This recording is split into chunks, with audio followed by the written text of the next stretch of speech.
Indian Muslim for progress और reforms के अध्यक्ष के नेतृत्व में मुस्लिम प्रतिनिधिमंडल ने सीएम धामी से की मुलाकात। कुरोला विवाद पर हुई कार्रवाई पर जताया संतोष। आपदा प्रबंधन पर 6वीं विश्व कांग्रेस का आयोजन 28 नवंबर से 1 दिसंबर तक प्रस्तावित। सीएम पुष्कर सिंह धामी ने 6वें वैश्विक सम्मेलन की विवरणिका का किया विमोचन। बिजली चोरी पर सीएम धामी सख्त ऊर्जा निगम प्रबंधन को बिजली चोरी रोकने के दी हिदायत। विजिलेंस टीमों को सक्रिय करने के लिए निर्देश। मुख्यमंत्री पुष्कर सिंह धामी ने राज्य के 55 पुलों का वर्चुअल लोकार्पण किया। एस्को व आईसीआईसीआई बैंक के सामूहिक प्रयास से स्थापित हुए पुल। प्रदेश में चारधाम यात्रा और आपदा सीजन के मद्देनजर एस्मा लागू हड़ताल पर रोक। सचिव कार्मिक शैलेश बगौली ने आदेश किए जारी। मौसम विभाग ने 2 से 3 दिन के लिए बारिश का येलो अलर्ट जारी किया है। कई जिलों में गरज चमक के साथ होगी बारिश। आप देख रहे हैं के न्यूज, खबरों का सारथी। नमस्कार, स्वागत है आपका खबर उत्तराखंड में। मैं हूं आपके साथ हारिस। तो हल्द्वानी के कमलवागंज में बीते रोज हुई घटना के बाद समाजवादी पार्टी के शिष्टमंडल ने एसपी सिटी से मुलाकात करके समुदाय विशेष को टारगेट करने की बात कही है। वहीं सपा के प्रदेश प्रभारी अब्दुल मतीन सिद्दीकी ने कहा कि पिछले दिनों कमलवागंज में पशु क्रूरता संबंधित घटना हुई थी और वो इसकी कड़े शब्दों में निंदा करते हैं, लेकिन उसके बाद जिस तरह से कमलवागंज में समुदाय विशेष की दुकानों को बंद करा करके किराएदारों को हटाए जाने की बात घटना सामने आई है, वो बेहद ही गलत है। उन्होंने एसपी सिटी से मिलकर के शहर में कानून व्यवस्था लागू करने की मांग की है और उनका कहना है कि कुछ लोग शहर का माहौल बिगाड़ने चाहते हैं।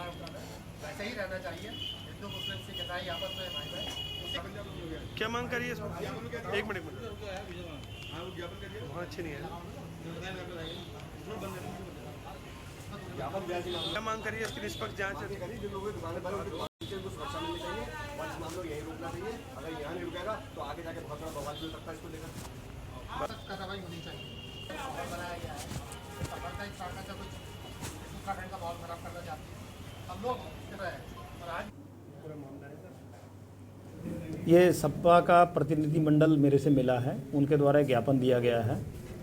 ज्ञापन में ये मांग की गई है कि शहर की कानून व्यवस्था स्थिति को अच्छा रखा जाए। तो पुलिस प्रशासन इसके लिए प्रतिबद्ध है, उत्तरदायी है, रिस्पॉन्सिबल है। हम लोग लगातार शहर की कानून व्यवस्था की स्थिति को नियंत्रित करने के लिए लगे हुए हैं। पुरोला कांड के बाद से एक लहर सी चल गई है। जगह जगह लोगों को एक यही काम रह गया है कि छोटी छोटी घटनाओं में लोग इसे हिंदू मुस्लिम का रूप देने लगे हैं। हमारा कहना यह है कि दोषी कोई भी व्यक्ति हो सकता है, किसी भी समाज का हो सकता है। दोषी का कोई धर्म नहीं होता, कोई अपराधी का कोई धर्म नहीं होता। हल्द्वानी शहर में जाम और यातायात की अव्यवस्था के लिए पार्किंग एक बहुत बड़ी समस्या है। शहर के कई स्कूल ऐसे हैं जो रामपुर रोड, नैनीताल रोड और कालाढूंगी रोड में स्थित हैं और उनके पास पार्किंग भी नहीं है। लिहाजा स्कूल बसों के अलावा कई जगहों पर लोग सड़कों पर किनारे अपनी गाड़ियों को पार्क कर रहे हैं। अब लोगों को अपनी कार या गाड़ियों को पार्किंग में ही रखना अनिवार्य है, नहीं तो अब प्रशासन ताबड़तोड़ कार्रवाई करेगा। सिटी मजिस्ट्रेट ऋचा सिंह का कहना है कि हल्द्वानी शहर में बढ़ते यातायात के दबाव को देखते हुए अवैध रूप से की जा रही पार्किंग के खिलाफ सख्त कार्रवाई शुरू कर दी गई है। स्कूलों को अभी अपनी गाड़ियों को पार्किंग में खड़े करने के निर्देश दिए गए हैं। लोगों से भी अपील की गई है कि अब वो अपनी गाड़ियों को अपनी पार्किंग में ही खड़ी करें। यदि उसके बावजूद अवैध पार्किंग में कोई भी गाड़ी खड़ी मिली तो उसके खिलाफ सख्त कार्रवाई की जाएगी।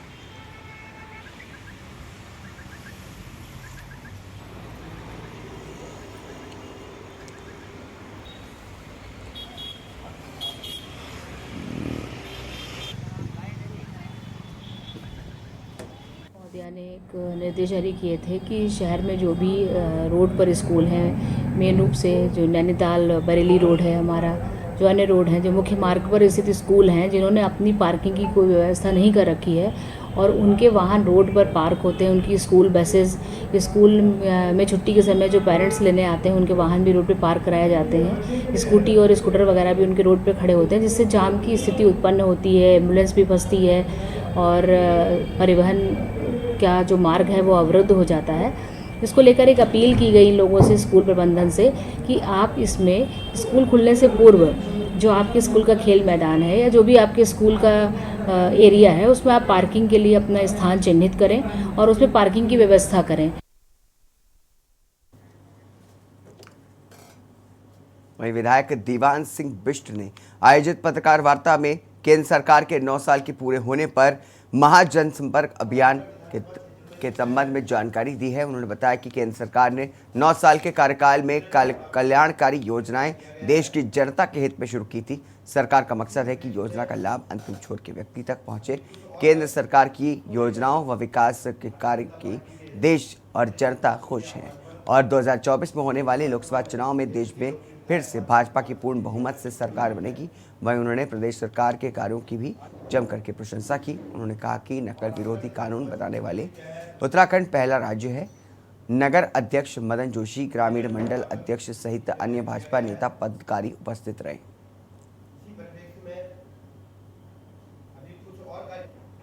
भारतीय जनता पार्टी के प्रदेश नेतृत्व के आह्वान पर प्रत्येक विधानसभा में क्षेत्र के लोग इन 9 सालों में जो का हमारी प्रदेश राष्ट्रीय सरकार ने जो काम किए आदरणीय नरेंद्र मोदी जी के नेतृत्व में, उस गरीब व्यक्ति के लिए जो समाज के अंतिम पायदान पर बैठा है, उस तक योजनाओं का काम पहुँचाने का काम इस सरकार ने किया है। वो दलित व्यक्ति, वो निर्धन व्यक्ति, महिला पुरुष जिसके रहने की जगह नहीं है, पानी की व्यवस्था नहीं है, बिजली की व्यवस्था नहीं है, शिक्षा की व्यवस्था नहीं है, स्वास्थ्य की व्यवस्था नहीं है, तो ऐसे पुस्तक योजनाओं का लाभ पहुंचाने का काम किया है।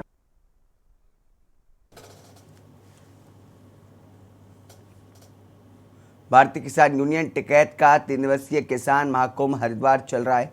इसमें देश के कई राज्यों से यूनियन से जुड़े पदाधिकारी और कार्यकर्ता भारी संख्या में भाग ले रहे हैं। किसान महाकुंभ में किसानों को होने वाली समस्याओं पर चिंतन करके प्रस्ताव पास किए जाएंगे।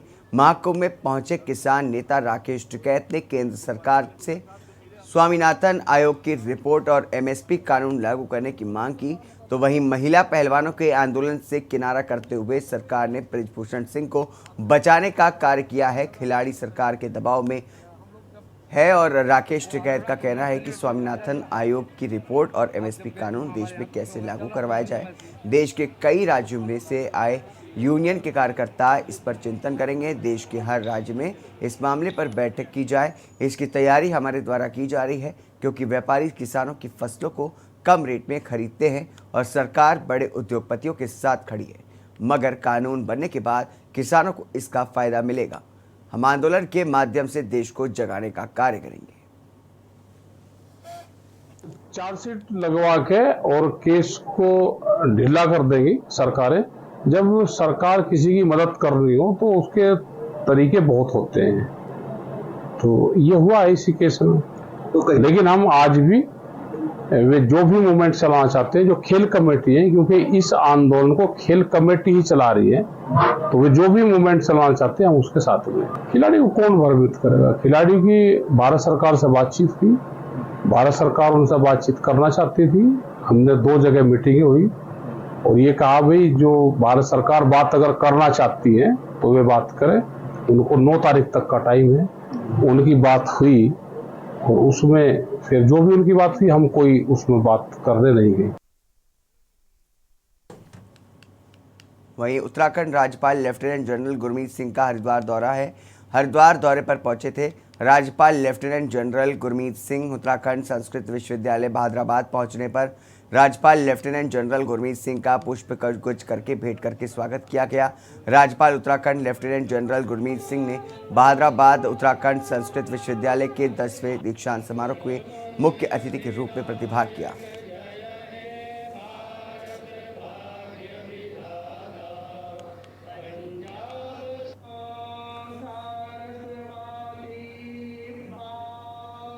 अगली खबर पौड़ी से है, जहां पर दौरे पर पहुंचे बिहार से राज्यसभा सांसद विवेक ठाकुर ने भाजपा कार्यकर्ताओं पदाधिकारियों संग बैठक की। पार्टी ने उन्हें उत्तराखंड की तीनों लोकसभा सीटों में जनाधार बढ़ाने का जिम्मा सौंपा है। इसी सिलसिले में वे पौड़ी पहुंचे थे। उन्होंने कार्यकर्ताओं से जनता के बीच जाकर के केंद्र सरकार की उपलब्धियों से उन्हें रूबरू कराने को कहा है। इस दौरान सांसद विवेक ठाकुर ने बिहार के सीएम नीतीश पर भी जम करके हमला बोला। उन्होंने कहा कि जनता उन्हें और महागठबंधन को पूरी तरह से नकार चुकी है, जो 2024 के चुनाव में दिख जाएगा। लोकसभा और उसके अंदर आने वाले विभिन्न विधानसभाओं में जो ये कार्यक्रम का आयोजन किया गया, मैं आज सभा इसका तो है नहीं। आप कहीं पे कुछ उहापोह की स्थिति देख रहे हैं क्या? ये तो नोट बदलने का, और अवधि इतनी लंबी है और प्रचलन से भी उसका रोक नहीं, तो सामाजिक जिंदगी में किसी को कहीं कोई आपत्ति नहीं। ये जो पूरी प्रक्रिया शुरू हुई थी उसका एक कदम तब हमने देखा था, ये दूसरा चरण। तो एक अर्थव्यवस्था के दृष्टिकोण से ये एक रिजर्व बैंक की एक नीति के तहत का ये कदम है, इसलिए कोई परेशान इस देश में नहीं है, ना ये विषय है कुछ। यहाँ उनके लिए विषय है जो जमाखोरी में थे, जो परेशान है, इसलिए विपक्ष बहुत शोर मचा रहा है। जहाँ भी अगर ईडी का रेड हो रहा है तो वो नोट निकल भी रहा, तो ठीक है, स्वाभाविक है, उनका परेशान होना जायज है।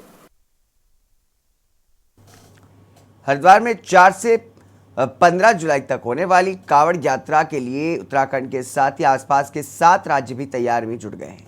इस बार बिना आईडी के कांवड़ यात्रियों को उत्तराखंड की सीमा में प्रवेश नहीं दिया जाएगा। 12 फीट से ज्यादा ऊंची कांवड़ यात्रा नहीं लाने की दी जाएगी और डीजे पर प्रतिबंध नहीं होगा, लेकिन आवाज को नियंत्रित रखा जाएगा। आपको बता दें कि देहरादून स्थित पुलिस मुख्यालय में डीजीपी अशोक कुमार की अध्यक्षता में हुई उत्तराखंड, यूपी, दिल्ली, हरियाणा, हिमाचल, राजस्थान और पंजाब सहित अन्य एजेंसियों की समन्वय बैठक में यह निर्णय लिया गया है। डीजीपी ने बताया कि इस बार 3.5 से 4 करोड़ कांवड़ियों के आने के अनुमान है। ऐसे में कानून व्यवस्था, यातायात सहित तमाम तरह की दिक्कतों को देखते हुए कांवड़ क्षेत्र को 12 सुपर जोन, 32 जोन और 130 सेक्टर में बांटा गया है। उन्होंने बताया कि इसकी व्यवस्था में लगे नोडल अधिकारियों का व्हाट्सएप ग्रुप बनाने का, अंतर्राज्यीय बैरियरों और पर संयुक्त पुलिस चेकिंग, सोशल मीडिया पर भेजे जाने वाले संदेशों की निगरानी रखने आदि के संबंध में सहयोग की अपील की। सब लोग अपनी एक आईडी लेकर के जरूर चलें।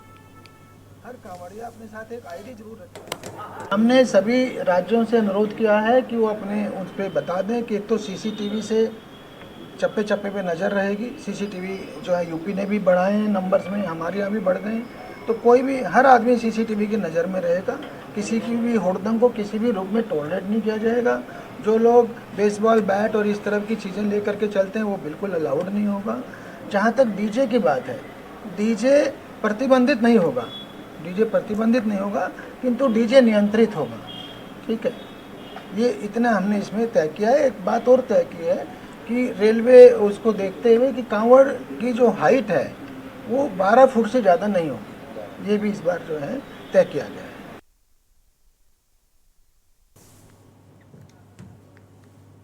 बिजली चोरी पर मुख्यमंत्री पुष्कर सिंह धामी ने सख्त रुख अपनाया है। उन्होंने ऊर्जा निगम प्रबंधन को बिजली चोरी रोकने की सख्त हिदायत देते हुए विजिलेंस टीमों को सक्रिय करने के निर्देश दिए। उन्होंने साफ किया कि बिजली से जुड़ी योजनाओं को पूरा करने के लिए अफसर जिम्मेदारी लें। आपको बता दें कि सचिवालय में ऊर्जा विभाग की समीक्षा बैठक में सीएम धामी ने कहा कि बिजली चोरी को किसी भी सूरत में बर्दाश्त नहीं किया जाएगा। बिजली चोरी रोकने को सख्त से सख्त सिस्टम तैयार किया जाए। यूजेवीएनएल न्यायालयों में भी अपने लंबित वादों की शीघ्र निस्तारण के लिए मिशन मोड पर काम करें। पिटकुल अपने सब स्टेशनों की क्षमता वृद्धि के काम को समयबद्धता से पूरा करें। अधिकारी सभी हाइडल परियोजनाओं को पूरा करें, उसकी जिम्मेदारी लें। मुख्यमंत्री ने उरेडा को व्यावसायिक इमारतों तथा हाउसिंग सोसाइटी में रूफटॉप सोलर पावर प्लांट्स को प्रोत्साहित करने के निर्देश दिए। उन्होंने लखवाड़ जल विद्युत परियोजना को जल्द पूरा करने को कहा। यूजेवीएनएल को 2024 तक सुरिंगाड़, मध्य महेश्वर तथा 17 मेगावाट के सोलर प्रोजेक्ट्स को अपने तय लक्ष्य के भीतर पूरा करने के निर्देश दिए।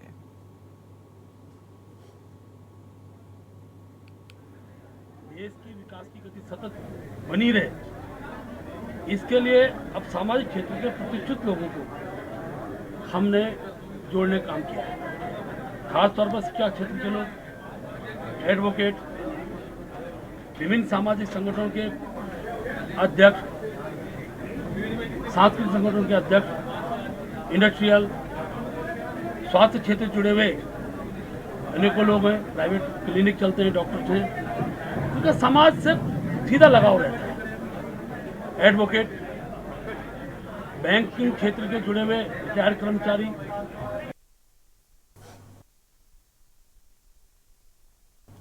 दो 2024 के लोकसभा चुनाव की तैयारियों में जुटी भाजपा लगातार संगठन का विस्तार कर रही है, लेकिन इस रिपोर्ट के पहले रुकेंगे छोटे से ब्रेक के लिए। ब्रेक के बाद जल्द हाजिर होंगे। आप देख रहे हैं के न्यूज, खबरों का सारथी। ब्रेक के बाद स्वागत है आपका। 2024 के लोकसभा चुनाव की तैयारियों में जुटी भाजपा लगातार संगठन का विस्तार कर रही है। इसी कड़ी में भाजपा प्रदेश अध्यक्ष भट्ट और पूर्व सीएम डॉक्टर निशंक के नेतृत्व में विभिन्न सामाजिक क्षेत्र में सक्रिय सैकड़ों वरिष्ठ लोगों ने भाजपा का दामन थामा। पार्टी मुख्यालय में सदस्यता ग्रहण कार्यक्रम का आयोजन किया गया था। कार्यक्रम में प्रदेश अध्यक्ष महेंद्र भट्ट एवं पूर्व सीएम ने हरिद्वार सांसद डॉक्टर रमेश पोखरियाल निशंक ने सैकड़ों वरिष्ठ सामाजिक कार्यकर्ताओं के साथ कांग्रेस प्रदेश पदाधिकारियों को भी उनकी सामाजिक भूमिका के दृष्टिगत पटका पहना करके पार्टी की सदस्यता ग्रहण कराई। इस अवसर पर उन्हें अपने संबोधन में कहा कि महेंद्र भट्ट ने कहा कि प्रधानमंत्री नरेंद्र मोदी एवं मुख्यमंत्री पुष्कर सिंह धामी के कार्यों से प्रभावित होकर के पार्टी में आने वाले सभी लोग विश्वास रखें, आपका पूरा सम्मान किया जाएगा। उत्तराखंड में धामी सरकार ने बड़ा फैसला लेते हुए राज्य में अगले 6 महीने तक हड़ताल करने पर रोक लगा दी है। सरकार ने इसके पीछे 4 धाम यात्रा और मानसून को वजह बताया है। इन सब के बीच धामी सरकार की परेशानियां मानसून से बढ़ने वाली है। मानसून में एक ओर जहां पहाड़ों में लैंडस्लाइडिंग की घटनाएं बढ़ने का खतरा है, तो वहीं दूसरी ओर जगह जगह खुदी सड़कें और आधे अधूरे निर्माण कार्यों को मानसून से पहले पूरा करने का सरकार के लिए बड़ी चुनौती है। इन सब को देखते हुए सरकार ने राज्य में अगले 6 महीने तक कर्मचारियों की हड़ताल पर रोक लगा दी है। सरकार के इस फैसले को बीजेपी प्रदेश अध्यक्ष महेंद्र भट्ट ने जनहित में बताया है। ये किसी हड़ताल को मांग से जुड़ा हुआ विषय नहीं है। अभी जो है अपना मानसून काल आने वाला है। अनेकों मानसून काल के नाम पर गुजरात की कल घटना हुई, आपको पता होगा कि कितने बड़े तूफान के बाद कई घरों में इस प्रकार स्थिति आगे, लोग रहने लायक नहीं है। ऐसी स्थिति से बचना है और काम सरकार का काम लेगा तंत्र, कर्मचारी है, इसलिए कर्मचारियों को ये भी समझना पड़ेगा। और कांग्रेस तो मुख्य दल है, वो भी चाहेगा शांतिपूर्ण व्यवस्था बनी रहेगी, सबके हितों की सुरक्षा हो, अब वर्षा काल में किसी को कष्ट न हो। इन सारे विषयों को लेकर कोई निर्णय होता है, उस निर्णय का स्वागत करना चाहिए, न कि उस पर राजनीति ढूंढनी चाहिए। एक तरफ जहां सरकार कर्मचारियों की हड़ताल पर 6 महीने तक रोक लगाने के फैसले को जनहित में बता रही है, तो दूसरी ओर सरकार के इस फैसले को विपक्ष ने कर्मचारियों की आवाज को दबाने का फैसला बताया है। कांग्रेस, आम आदमी पार्टी और यूकेडी समेत सभी विपक्षी दलों ने सरकार के इस फैसले को तानाशाही वाला फैसला बताया है। इसके साथ ही कांग्रेस का कहना है कि सरकार ने न मानसून के लिए, न 4 धाम यात्रा के लिए और न ही कांवड़ यात्रा के लिए कोई तैयारी की है। सरकार सिर्फ हवाई बातें कर रही है। निश्चित तौर पर देखिए, कर्मचारी अपनी मांगों को लेकर के लंबे समय से संघर्ष करते हैं। अभी ओपीएस की मांग को लेकर भी आप देखिए कि पूरे देश के अंदर कर्मचारी आंदोलन कर रहे हैं। उत्तराखंड में यह आंदोलन लगातार जोर पकड़ रहा है और दूसरे सभी विभागों के कर्मचारियों की अपनी अपनी अलग अलग मांगे हैं। सभी कर्मचारी अपनी मांगों को लेकर के मुखर हैं। अब सरकार के पास इंटेलिजेंस इनपुट है कि जो है कर्मचारी अपनी मांगों के लिए सड़क पर उतर सकते हैं। इसीलिए कर्मचारियों को जो है दबाने के लिए इस प्रकार का नियम लागू कर दिया कि 6 माह तक कोई भी कर्मचारी हड़ताल नहीं कर सकता। इस रूप में देखे जाएगा, बीजेपी का आपको सब पता है कि इस समय हर जगह में बीजेपी दादागिरी में से चल रही है। इनकी गवर्नमेंट जैसे राजनीति की तरीके से चलनी चाहिए, लोकतंत्र बिल्कुल इन्होंने ख़त्म कर दिया है। तो ये जो मनमानी कर रहे हैं बेचारे सरकारी कर्मचारियों के साथ भी, कोई छुट्टी पे नहीं जाएगा, कोई हड़तालें नहीं करेंगे, कोई अपनी डिमांडें रखेंगे नहीं। अब मानसून भी आ रहा है 24-25 जून से, उसकी भी कोई व्यवस्था नहीं है। ऑल वेदर रोड है तो वहाँ पे रास्ते खराब हो जाएंगे, उसके बारे में भी कुछ सोचा ही नहीं इन्होंने, कोई तैयारियाँ नहीं कर रहे। ये सिर्फ देख रहे हैं कि अभी यूपी में इलेक्शन चलेंगे, राजस्थान में चलेंगे, ये वहाँ जा रहे हैं, दिल्ली जा रहे हैं, दिल्ली मीटिंगें कर रहे हैं, इनके बारे में सोच रहे हैं। उत्तराखंड की जो हमारा, जहाँ से हमारा स्रोत है पर्यटन विभाग का और के चार धाम यात्रा का, जहाँ से हमारी ये चलती है, उसके बारे में सोच ही नहीं रहे। ये सिर्फ राजस्थान, यूपी, इनके बारे में सोच रहे हैं, बंगाल के बारे में सोच रहे हैं, जहाँ जहाँ इलेक्शन है। इनको इस समय 24 का टारगेट इन्होंने अपना पूरा सोच रखा है। एक तरफ जहां चारधाम यात्रा में रिकॉर्ड श्रद्धालु आ रहे हैं, तो वहीं दूसरी ओर 4 से 15 जुलाई तक होने वाली कांवड़ यात्रा के लिए भी पुलिस प्रशासन ने तैयारी पूरी कर ली है। डीजीपी अशोक कुमार ने बताया कि इस बार 3.5 से 4 करोड़ कांवड़ियों के आने के अनुमान। ऐसे में कानून व्यवस्था, यातायात सहित तमाम तरह की दिक्कतों को देखते हुए कांवड़ क्षेत्र को 12 सुपर जोन, 32 जोन और 130 सेक्टर में बांटा गया है। साथ ही डीजीपी का कहना है कि जाम से निपटने के लिए पुलिस प्रशासन ने प्लान तैयार किया है, जिससे जाम के झाम से निजात मिल सकेगी। कुल मिलाकर के धामी सरकार के सामने कई बड़ी चुनौतियां खड़ी हो गई हैं। सवाल ये है कि जब कांवड़ यात्रा से पहले ही राज्य में जबरदस्त जाम और अव्यवस्थाएं देखने को मिल रही है, तो कांवड़ यात्रा के शुरू होने के बाद क्या होगा, इसका अंदाजा लगाया जा सकता है। वहीं धामी सरकार एक तरफ जहां कर्मचारियों की हड़ताल पर रोक लगाकर इस फैसले को जनहित में बता रही है, तो दूसरी तरफ जगह जगह खुदी सड़कें, आधे अधूरे काम, आखिर क्यों बरसात से पहले ये काम नहीं कराए गए। Uttarakhand desk report. उत्तराखंड में धामी सरकार ने बड़ा फैसला लेते हुए राज्य में अगले 6 महीने तक हड़ताल करने पर रोक लगा दी है। सरकार ने इसके पीछे चारधाम यात्रा और मानसून को वजह बताया है। एक तरफ जहां पर चारधाम यात्रा में रिकॉर्ड श्रद्धालु आ रहे हैं, तो वहीं दूसरी ओर कांवड़ यात्रा में इस 3.5 से 4 कांवड़ियों के आने का अनुमान है। इन सबके बीच धामी सरकार की परेशानियां मानसून भी बढ़ाने वाला है। मानसून सीजन में एक और जहां पर पहाड़ों में लैंडस्लाइडिंग की घटनाएं बढ़ने का खतरा है, तो वहीं दूसरी ओर जगह जगह खुदी सड़कें और आधे अधूरे निर्माण कार्यों को मानसून से पहले पूरा करने का सरकार के लिए बड़ी चुनौती है। तो वहीं राज्य में इस पर मुद्दे पर राजनीति भी गरमा गई है। इसी के साथ उत्तराखंड की खबरों में बस इतना ही। दीजिए इजाजत, नमस्कार।